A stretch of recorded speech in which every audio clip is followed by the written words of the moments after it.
বৈষম্য বিরোধী ছাত্র আন্দোলনের কথিত আটক ৬ সমন্বয়ককে মুক্তি দিতে এবং গুলিছোড়া বন্ধে নির্দেশনা চেয়ে করা রিটের শুনানি আজও হচ্ছে না। বেঞ্চের কনিষ্ঠ বিচারপতি ছুটি থাকায় আজ ডিভিশন বেঞ্চ বসবেন না। ১ আগস্ট বৃহস্পতিবার সুপ্রিম কোর্ট প্রশাসন সূত্রে এ তথ্য জানা গেছে।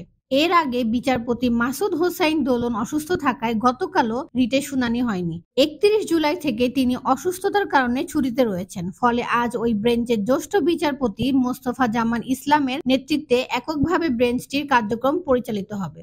এর আগে গত ২৯ জুলাই কোটা সংস্কার আন্দোলনকারীদের ওপর গুলি না চালানোর নির্দেশনা চেয়ে হাইকোর্টে রিট দায়ের করা হয়। একই সঙ্গে রিট আবেদনে কোটা আন্দোলনে ৬ সমন্বয়কের ডিবি হেফাজত থেকে মুক্তির নির্দেশনা চাওয়া হয়। হাইকোর্টের সংশ্লিষ্ট শাখায় সুপ্রিম কোর্টের আইনজীবী মানজুর আল মাতিন প্রীতম ও আইনুন্নাহার সিদ্দিকা লিপি এই রিট দায়ের করেন। রিটে মন্ত্রিপরিষদ সচিব, স্বরাষ্ট্র মন্ত্রণালয় সচিব, পুলিশ মহাপরিদর্শক ও সেনাবাহিনী প্রধান সহ সংশ্লিষ্টদের বিবাদী করা হয়। ওই রিট আবেদনের ওপর ২ দিন শুনানি অনুষ্ঠিত হয়েছে। আদালতে রিটের পক্ষে শুনানি করা ব্যারিস্টার সারা হোসেন, অ্যাডভোকেট জেরাই খান পান্না, ব্যারিস্টার অনিক আর হক, অ্যাডভোকেট মানজুর আল মতিন প্রীতম প্রমুখ।